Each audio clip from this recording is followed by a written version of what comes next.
Hello and welcome to my channel. এই video সিরিজে আমরা গিট এবং গিটহাব সম্বন্ধে বিস্তারিত জানার চেষ্টা করব। সো গিট এবং গিটহাব আমরা কেন শিখব? একটা আইটি কোম্পানিতে অনেকগুলা টিম থাকে, যেমন front end, back end, AI. তো এই টিমগুলোর মাঝে আবার অনেকগুলা টিম মেম্বার থাকে, আবার একই সাথে অনেকগুলো প্রজেক্ট রানিংও থাকে। সো তাদের অনেক কোড করতে হয়। প্রজেক্টের কন্ট্রোল ফ্লো করার জন্য আমরা গিট এবং গিটহাব ইউজ করব। গিট ইউজ করে আমরা লোকালি প্রজেক্টগুলোকে রান করাবো এবং সেটাকে রিমোটলি গিটহাবে আপলোড করব। তো এতে করে হবে কি, আমাদের প্রজেক্ট এবং কোডের রিস্টোর করা থাকবে একটা ক্লাউড প্ল্যাটফর্মে। সো আমাদের প্রজেক্টে ইজিলি হ্যান্ডেল করা যাবে। তাছাড়া যখন আমরা ব্যক্তিগত প্রজেক্টের ক্ষেত্রেও ইউজ করব, সেই ক্ষেত্রেও আমরা এভাবে ট্র্যাকিং করে নিলে আমাদের কোডগুলো হারিয়ে যাওয়ার সম্ভাবনা কম থাকবে। সো আমাদের বেস্ট প্র্যাকটিস হবে কোডগুলো একটা রিপোজিটরিতে কমিট করে পুশ করা। সো এই ভিডিওগুলোতে আমরা গিট সম্পর্কে বিস্তারিত শিখবো এবং গিটহাব ইউজ করে রিস্টোর করব। তো আমরা যখন ইন্ডিভিজুয়ালি কাজটা করব, তো আমরা কিভাবে একটা প্রজেক্ট ডেভেলপ করব, সেই প্রজেক্টের কোডগুলোকে কিভাবে কমিট করা উচিত, সেই ব্যাপারগুলোই শিখব। আর এই ভিডিওতে আমরা বেসিক গিট কমেন্টগুলো দেখব এবং কিভাবে একটা গিটহাবে রিপোজিটরি ক্রিয়েট করে লোকাল প্রজেক্টের সাথে গিটহাবে কানেকশন করাটা দেখব। তো প্রথমে আসি, হোয়াট ইজ গিট? তো গিট হচ্ছে একটা ভার্সন কন্ট্রোল সিস্টেম, যেটা ডেভেলপারদের হেল্প করে তাদের প্রজেক্টের কোডগুলোকে ট্র্যাক করার জন্য। দেন হচ্ছে হোয়াট ইজ গিটহাব? গিটহাব হচ্ছে একটা ক্লাউড বেসড প্ল্যাটফর্ম, যেখানে গিট রিপোজিটরি ক্রিয়েট করে আমরা আমাদের প্রজেক্টগুলোকে রিমোটলি অনলাইন প্ল্যাটফর্মে রাখবো, যেন আমরা ইজিলি অ্যাক্সেস করতে পারি এবং কোলাবোরেট করতে পারি অন্যদের সাথে। তারপর গিটটাকে ইনস্টল করে নিতে হবে। আর গিটহাবের জন্য আমাদের গিটহাব অ্যাকাউন্টে সাইন ইন করে নিতে হবে অথবা সাইন আপ করে নিতে হবে। তো আমরা প্রথমে দেখি গিট কিভাবে ইনস্টল করতে হয়, দেন আমরা এটাও দেখবো যে গিটহাবে কিভাবে আমাদের অ্যাকাউন্ট খুলে নিব। সো গিট ইনস্টল করার জন্য প্রথমে আমাদের গিটের অফিসিয়াল ওয়েবসাইটে যেতে হবে। তারপর এখান থেকে আমরা গিট ইনস্টলারটাকে ডাউনলোড করে নিব। আমি উইন্ডোজে করতেছি, তাই উইন্ডোজের অপশনটাকে নিতেছি, আর আপনাদের প্রেফারেন্স অনুযায়ী আপনারা এটা ডাউনলোড করে ইনস্টল করে নেবেন।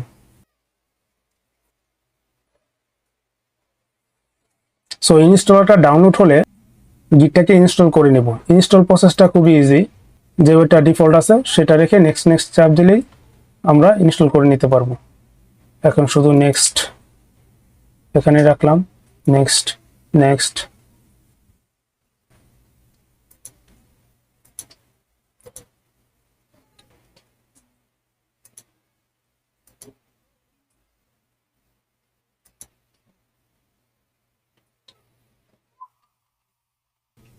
আমাদের গিট ফাইলটা ইনস্টল করে নিচ্ছে। সো আমাদের এখানে গিট 2.49.0 ভার্সনটি ইনস্টল হচ্ছে।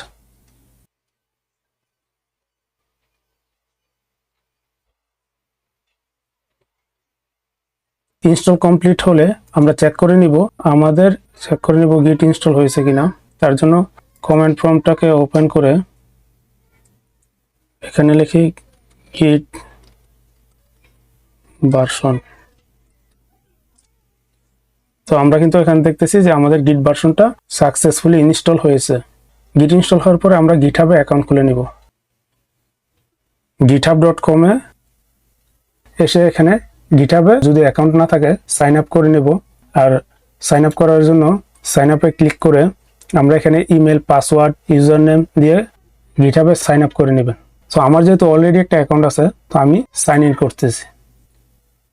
এখানে ইউজার নেম, পাসওয়ার্ড দিয়ে গিটহাবে সাইন ইন করে নেবেন।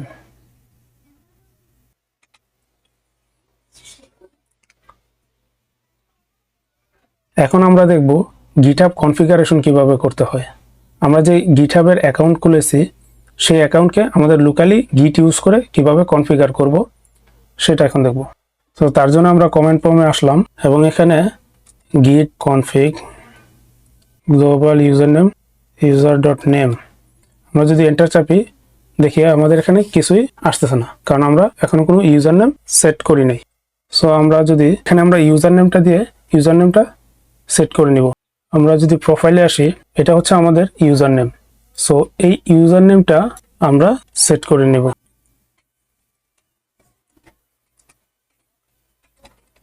এখন যদি আমরা ডট নেমটা দেখি আমাদের ইউজার নেমটা কিন্তু সেট হয়ে গেছে। তারপর আমরা ইমেলকে সেট করার জন্য আবার আগের মতো গিট ইউজার নেমের জায়গায় ইমেল, যে ইমেলটা ইউজ করে আমরা গিটহাব অ্যাকাউন্ট ক্রিয়েট করেছি সেই ইমেলটা এখানে প্রোভাইড করে ইনিশিয়ালাইজ করে নিতে হবে। এখন আমাদের পুরো কনফিগারেশনটা চেক করার জন্য আমাদের গিট কনফিগ লিস্ট অপশনটা দেখলে আমরা দেখতে পারবো আমাদের কনফিগটা হয়েছে কিনা।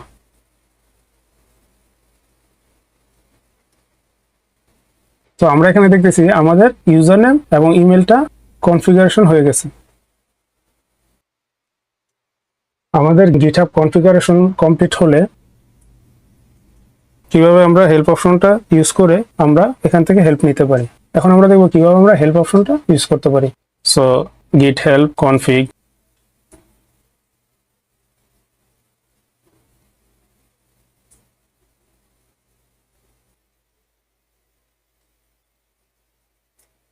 সো এখান থেকে আমরা গিটের কমেন্টগুলো সম্বন্ধে বিস্তারিত জেনে নিতে পারি। আরেক ওয়েতে আমরা গিটের হেল্প অপশনটা রান করতে পারি, গিট কনফিগ হেল্প।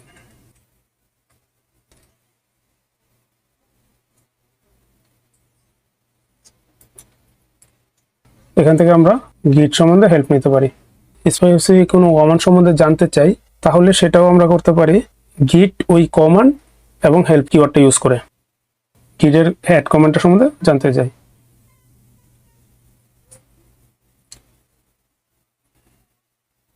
সো এখানে অ্যাড সম্বন্ধে বিস্তারিত চলে এসেছে।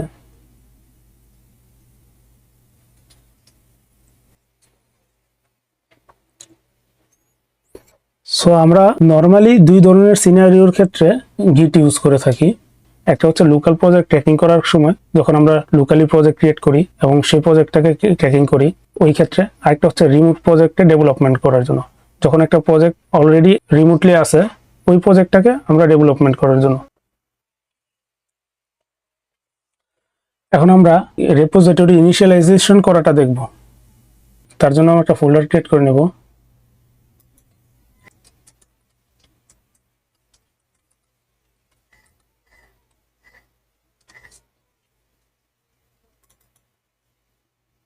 এখন তো আমরা পাথটা সিলেক্ট করে নিলাম। সো আমরা এখন আমাদের ডেস্টিনেশন ফোল্ডার ডিরেক্টরিতে আছি। এখন আমরা এখানে দেখি যে আমাদের ফোল্ডারে কোনো ফাইল আছে কিনা।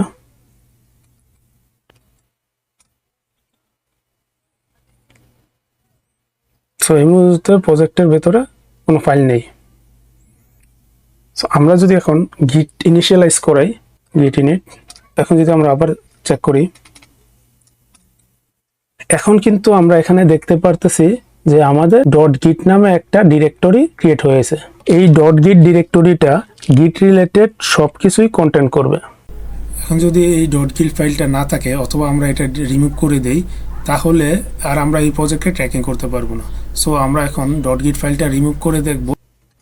সো ফাইল রিমুভ করার জন্য আমাদের rm ডিরেক্টরি, আমরা যে ডিরেক্টরিটা রিমুভ করতে যাচ্ছি su ডট ওই ডিরেক্টরি নেম। এখন যদি আমরা আবার চেক করি আমরা দেখতেছি এখানে আমরা ডট গিট ডিরেক্টরিটা আর নেই। সো ডট গিট ডিরেক্টরিটা খুবই ইম্পর্টেন্ট, আমাদের প্রজেক্টকে ট্র্যাকিং করার জন্য এই ডিরেক্টরিটা লাগবেই। সো গিট ইনিশিয়ালাইজ করার পরে আমরা এখন দেখব ডট গিট ইগনোর ফাইলটা কিভাবে ক্রিয়েট করতে হয়। ডট গিট ইগনোর ফাইলটা খুবই ইম্পর্টেন্ট। আমাদের প্রজেক্টের যদি এমন কোনো ফোল্ডার ফাইল থাকে যেগুলো আমরা আমাদের মেন রিপোজিটরিতে অ্যাড করতে চাই না, তো ওই ফাইলগুলোকে কিভাবে ইগনোর করা লাগে সেটার জন্য আমরা ডট গিট ইগনোর ফাইলটা ক্রিয়েট করি।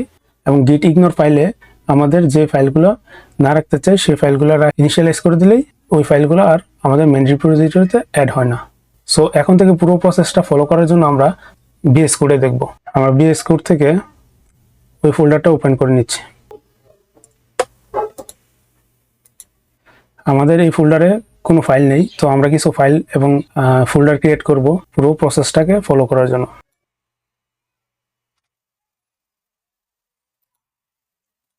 সো আমরা এখানে অনেকগুলো ফাইল এবং ফোল্ডার ক্রিয়েট করে নিয়েছি। আমরা এখন এখানে গিট ইনিশিয়ালাইজ এবং গিট ইগনোর ফাইলটা কিভাবে ইউজ হয় ওটা দেখব। তার জন্য আমরা টার্মিনালটা ওপেন করে নিচ্ছি।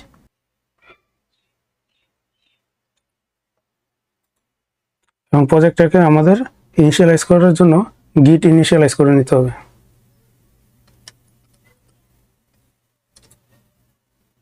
ডট গিটটা সিক্রেট ফাইল, তাই এখানে দেখাচ্ছে না।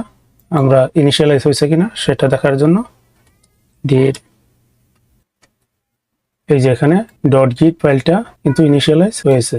এখন যদি আমরা চাই এখান থেকে কোনো ফাইল আমরা আমাদের মেইন রিপোজিটরিতে অ্যাড করব না, সেজন্য আমাদের একটা ডট গিট ইগনোর ফাইল ক্রিয়েট করে নিতে হবে। সো আমরা যদি এখন প্রজেক্টের স্ট্যাটাসটা দেখি, তো সেটা দেখার জন্য গিট স্ট্যাটাস। সো এখন কিন্তু আমরা এখানে দেখতে পারতেছি আমাদের সবগুলো ফাইল এবং ফোল্ডার ওয়ার্কিং ডিরেক্টরিতে আছে। তো আমরা যদি এখান থেকে কিছু ফাইল অথবা ফোল্ডারকে চাই যে সেটা আমরা মেইন রিপোজিটরিতে অ্যাড করব না, তাহলে সেটা আমরা গিট ইগনোরে অ্যাড করে দিই। তার জন্য গিট ইগনোর আসবো। এখন আমরা যাচ্ছি এখানে secret.txt, এই এক্সটেনশনের ফাইলগুলোকে আমরা আমাদের মেইন রিপোজিটরিতে অ্যাড করব না। তো তার জন্য আমাদের এই ফাইলগুলো গিট ইগনোরে রেখে দিতে হবে। তো আমরা কি যাচ্ছি, আমরা চাচ্ছি secret.txt dev ফোল্ডার। আবার আমরা চাইলে আমরা কোনো একটা এক্সটেনশন সিলেক্ট করেও সবগুলো ওই এক্সটেনশনের সবগুলোকে আমরা ইগনোর করতে পারি। সেটা রাখার জন্য আমাদের স্টার ডট ওই এক্সটেনশনটা অ্যাড করে দিতে হবে। আমরা যাচ্ছি পিওয়াইসি এর আমরা 3টা ফাইল এখানে রাখতেছি। তো 3টা ফাইল আমরা আলাদা আলাদা করে এভাবে না দিয়ে আমরা ওই এক্সটেনশনটাকে ধরে আমরা ওইগুলাকে ইগনোর করে দিতেছি। এবার যদি আমরা গিট স্ট্যাটাসটা দেখি, তাহলে আমরা কিন্তু এখানে আমাদের এই ফাইলগুলো আর অ্যাড হয় নাই, আমাদের এই ফাইলগুলো ইগনোর ফাইলে অ্যাড হয়ে গেছে। সো এভাবে আমরা আমাদের অপ্রয়োজনীয় প্রজেক্টের অপ্রয়োজনীয় অথবা আমাদের ইনস্টলেশন ফোল্ডারগুলোকে আমরা ইগনোর করতে পারি। তো আমরা আমাদের প্রজেক্ট করার সময় প্রজেক্টের কোন অবস্থানে আছি সেইটা দেখার জন্য আমরা এই চারটা দেখতে পারি। একটা হচ্ছে ওয়ার্কিং ডিরেক্টরি। ওয়ার্কিং ডিরেক্টরিটা কি? ওয়ার্কিং ডিরেক্টরিটা হচ্ছে আমরা যখন একটা প্রজেক্টে কাজ করতেছি, আমাদের আনট্র্যাক এবং মডিফাইড ফাইলগুলো হচ্ছে আমাদের ওয়ার্কিং ডিরেক্টরি। আর স্টেজিং এরিয়াটা হচ্ছে যখন আমরা কোনো কিছু কমিট করি আওয়ার রিপোজিটরিতে।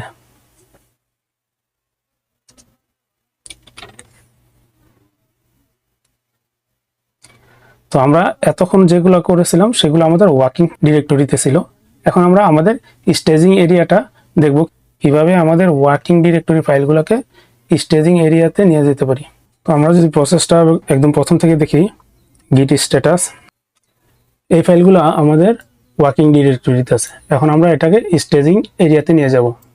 তো তার জন্য আমাদের ফাইলটাকে অ্যাড করতে হয়। তো অ্যাড করার জন্য কয়েক ধরনের ধাপ আছে। একটা হচ্ছে গিট অ্যাড ফাইল নেম, যখন আমরা কোনো একটা নির্দিষ্ট ফাইলকে অ্যাড করতে চাই। ধরি আমরা এখানে যদি main.txt ফাইলটাকে দিই, আমাদের main.txt ফাইলটা স্টেজিং এরিয়াতে চলে গেছে। এখন যদি আমরা গিট স্ট্যাটাস ফলো করি, তখন আমরা দেখতে পারবো যে আমাদের এই ফাইলগুলো ওয়ার্কিং ডিরেক্টরিতে আছে, আর এটা main.txt ফাইলটা আমাদের স্টেজিং এরিয়াতে চলে গেছে। সো আমরা দেখেছি যে কিভাবে একটা সিঙ্গেল ফাইলকে স্টেজিং এরিয়াতে নিয়ে যাওয়া হয়। এখন আমরা দেখব মাল্টিপল ফাইল। আমরা যদি সবগুলো আমাদের ওয়ার্কিং ডিরেক্টরির সবগুলো ফাইলকে আমরা স্টেজিং এরিয়াতে নিয়ে যেতে চাই, সেই ক্ষেত্রে এই কাজটা আমরা দুইভাবে করতে পারি। একটা হচ্ছে গিট অ্যাড। আমরা যদি গিট স্ট্যাটাসটা চেক করি, তো আমরা এখন দেখতেছি আমাদের সবগুলো ফাইল স্টেজিং এরিয়াতে চলে গেছে। সো আরেকটা উপায়ে আমরা সবগুলো ফাইলকে একসাথে অ্যাড করতে পারি, সেটা হচ্ছে গিট অ্যাড ডট। এখন যদি আমরা গিট স্ট্যাটাসটা ফলো করি, আমরা দেখতে পারতেছি আমাদের সবগুলো ফাইল স্টেজিং এরিয়াতে চলে গেছে। সো আমরা এখন দেখলাম যে কিভাবে আমরা ওয়ার্কিং ডিরেক্টরি থেকে আমরা ফাইলগুলোকে স্টেজিং এরিয়াতে নিয়ে যেতে পারি। এখন আমরা দেখব আমরা যদি কোনো ফাইলকে অথবা কোনো ফোল্ডারকে স্টেজিং এরিয়া থেকে আবার ডিরেক্টরিতে ব্যাক করতে চাই। ধরুন আমরা কোনো একটা ফাইলকে ওয়ার্কিং এরিয়াতে নিয়ে গেছি, এখন এই ফাইলটাকে আমরা আর ওয়ার্কিং এরিয়াতে রাখতে চাচ্ছি না বা আমাদের মেন রিপোজিটরিতে অ্যাড করব না। তখন সেটাকে কি করব? সেটাকে আমরা এই স্টেজিং এরিয়া থেকে বের করে দেব। তো স্টেজিং এরিয়া থেকে বের করে দিতে হয় কিভাবে? সেটা হচ্ছে গিট রিসেট ওই ফাইল নেম, যদি আমরা সিঙ্গেল কোনো ফাইলকে স্টেজিং এরিয়া থেকে ওয়ার্কিং ডিরেক্টরিতে নিয়ে যেতে চাই, অথবা যদি আমরা সবগুলো ফাইলকে স্টেজিং এরিয়া থেকে ওয়ার্কিং ডিরেক্টরিতে নিয়ে যেতে চাই, তাহলে সেক্ষেত্রে আমরা গিট রিসেট ইউজ করতে পারি। তো আমরা প্রসেসগুলো প্র্যাকটিক্যালি দেখি। গিট স্ট্যাটাস। সো এখানে আমরা দেখতে পারতেছি যে আমাদের সবগুলা ফাইল স্টেজিং এরিয়াতে আছে। এখন যদি আমরা কোনো একটা সিঙ্গেল ফাইলকে আমরা স্টেজিং এরিয়া থেকে ওয়ার্কিং ডিরেক্টরিতে নিয়ে যেতে চাই, সেক্ষেত্রে হচ্ছে git reset ফাইল নেম।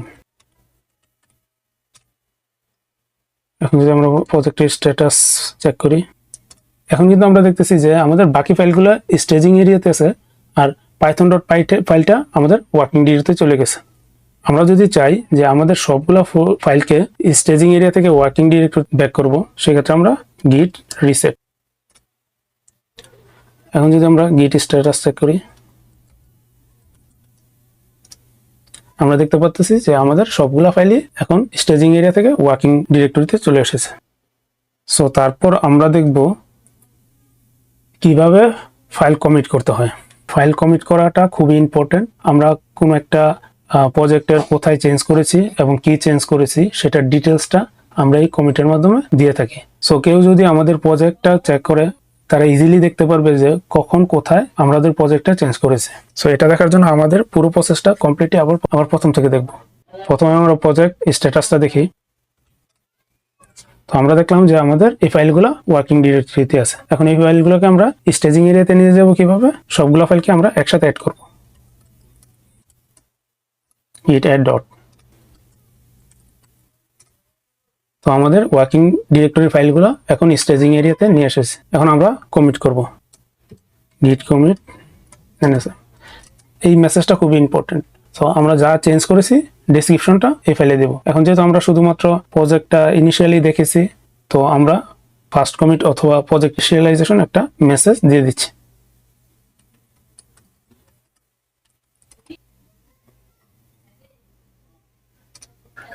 এখন আমাদের সবগুলা ফাইল কমিট হয়ে গেছে। স্ট্যাটাসটা আবার চেক করি।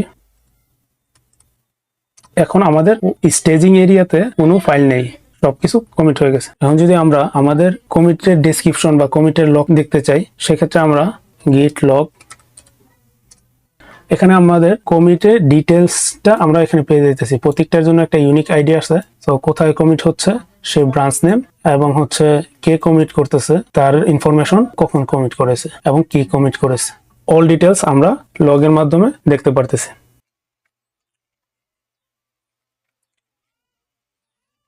সবগুলা গিট কমেন্ট আমরা ইনিশিয়ালি দেখার পর এখন আমরা দেখব যে কিভাবে গিটহাব রিপোজিটরি আমরা গিটহাবে ক্রিয়েট করব এবং কিভাবে আমাদের লোকাল প্রজেক্টের সাথে ইনিশিয়ালাইজ করব গিটের মাধ্যমে। আর এই পুরো প্রসেসটা কমপ্লিট করে গিটহাবে আমরা কিভাবে রিপোজিটরি আমাদের ফাইলগুলো পুশ করব। এটা কমপ্লিট হওয়ার পরে আমরা দেখব যে আমরা কিভাবে গিটহাব থেকে কোনো ফাইল ক্লোন করে আমাদের লোকাল কম্পিউটারে আমরা সেটাকে অ্যাক্সেস করতে পারি, এডিটরে আবার সেটা গিটহাবে পুশ করতে পারি। সো তার জন্য আমরা প্রথমে আমাদের গিটহাব অ্যাকাউন্টে চলে আসব। এখানে রিপোজিটরিতে আসব। এই রিপোজিটরি এখানে নিউ বাটনে ক্লিক করে আমরা নতুন একটা রিপোজিটরি ক্রিয়েট করে নেব। সো আমরা এখানে রিপোজিটরির নাম দেব। সো এখানে আমরা আমাদের রিপোজিটরির নামটা আমাদের যে প্রজেক্টটা ক্রিয়েট করছি সেই নামে সেট করব, যেন আমাদের ওই প্রজেক্টের ফাইলগুলোই বা গিটহাব রিপোজিটরিতে রেখে দেব।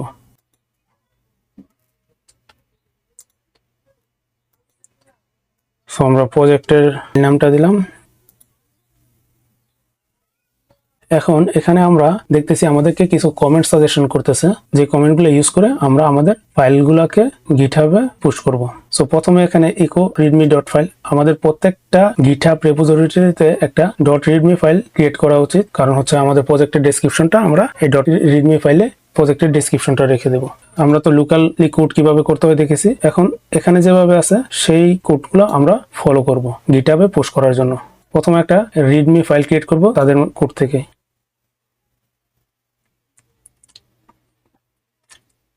সো আমাদের রিডমি ফাইলটা ক্রিয়েট হয়ে গেছে। রিডমি ফাইল ক্রিয়েট করার পরে আমরা দেখি আমাদের পরবর্তী কমেন্টটা হচ্ছে git init। তো git init দিয়ে আমরা আমাদের প্রজেক্টটা ইনিশিয়ালাইজ করব। প্রজেক্ট ইনিশিয়ালাইজেশন হয়ে গেছে। আমরা যদি প্রজেক্টের স্ট্যাটাসটা দেখি এখন, সো আমাদের প্রজেক্টের এই ফাইলগুলো ওয়ার্কিং ডিরেক্টরিতে আছে। এখন আমাদের এই ফাইলগুলোকে স্টেজিং এরিয়াতে নেওয়ার জন্য git add, এখানে আমাদেরকে যখন দেখাচ্ছে git add readme dot file, এটা ফাইল নেম দেখেছে শুধু readme ডট ফাইলটাকে অ্যাড করার জন্য। আমরা কিন্তু প্রিভিয়াসলি দেখেছি যে আমাদের একটা ফাইলকে কিভাবে অ্যাড করা যায় এবং সবগুলা ফাইলকে কিভাবে অ্যাড করা যায়। সবগুলা ফাইলকে অ্যাড করার জন্য আমরা git add dot K use করব।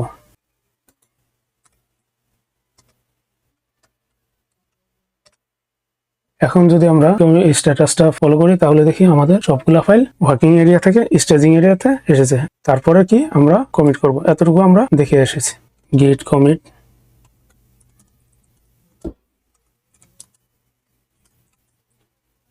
আমরা একটা ডেসক্রিপশন দিয়ে দিব।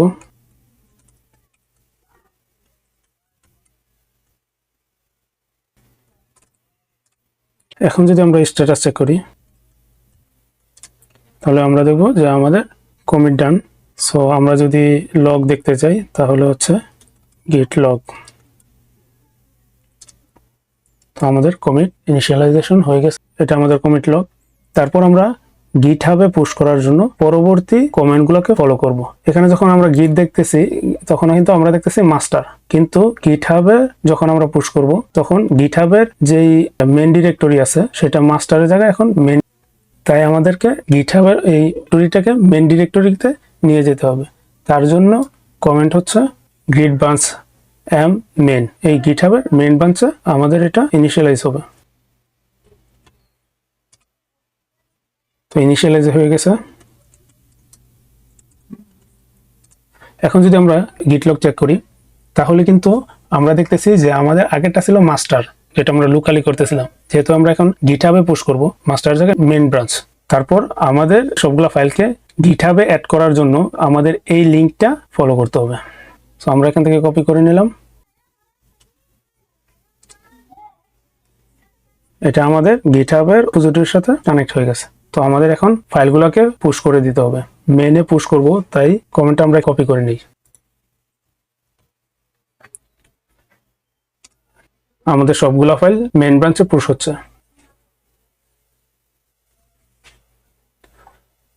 প্রথমবার যখন পুশ করতে যাব তখন আমাদের কানেক্ট করে নিতে হবে ব্রাউজারের সাথে, পরবর্তীতে আর এটা আসবে না। সো আমরা আমাদের গিটহাবের সাথে কানেক্ট করে নিই।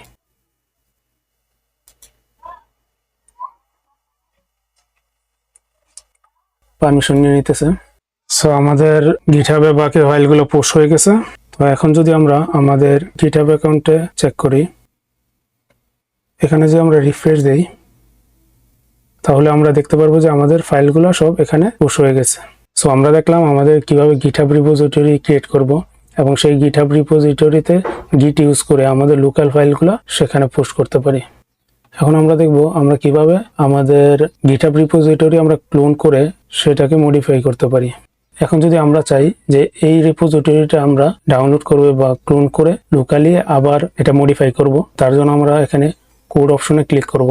এখানে আমাদের যদি ডাউনলোড করতে চাই তাহলে জিপ ডাউনলোড করে নিতে পারবো। সেই এসজিপি যেই লিঙ্কটা আছে সেই লিঙ্কটা আমরা এখান থেকে কপি করে নিলাম। আমরা ক্লোন করার জন্য গিট ক্লোন এখানে পেস্ট করে দেব, দেন এন্টার চাপলে গিটহাবের যে রিপোজিটরিটা আছে সেটা ক্লোন হয়ে লোকাল মেশিনে চলে আসবে। আমরা ডেস্কটপে ক্লোন করেছি। তো আমরা যদি এখন আমাদের ডেস্কটপে ফাইলটা চেক করি তাহলে দেখবো যে আমরা এই ফাইলটা ডেস্কটপে চলে এসেছে। তো এই ফাইলটাতে যদি আমরা যাই, সিডি, তো এই ফাইলটাতে যদি আমরা যাই আমরা দেখতে পারবো যে আমাদের এই ফাইলগুলো, আর ডট গিট ফাইলটা সাধারণত হাইড রাখা হয়। সো ওইটা আমরা যদি দেখতে চাই তাহলে dir অল ফাইল যদি আমরা দেখতে চাই, এই ডট গিট ফাইলটাও আমাদের একই সাথে ক্লোন হয়েছে। সো এই ডট গিট ফাইলটা ইউজ করে আমরা এই ফাইলে আবার মডিফিকেশন করে সেই ফাইলটা গিটহাবে একইভাবে পুশ করতে পারবো। সো আমরা এখানে দেখেছি যে আমরা কিভাবে গিটহাব রিপোজিটরি ক্রিয়েট করতে পারি এবং সেই রিপোজিটরিতে ফাইল পুশ করতে পারি। তারপর আমরা দেখেছি আমরা কোনো গিটহাবের কোনো রিপোজিটরি কিভাবে ক্লোন করে আমাদের লোকাল মেশিনে নিয়ে মডিফাই করতে পারি। সো আজকের ভিডিও আমাদের এই পর্যন্তই থাকবে। নেক্সট ভিডিওতে আমরা গিট মার্জ এবং ব্রাঞ্চগুলো সম্বন্ধে আরো অ্যাডভান্স কিছু ফিচার দেখব। Thanks for watching.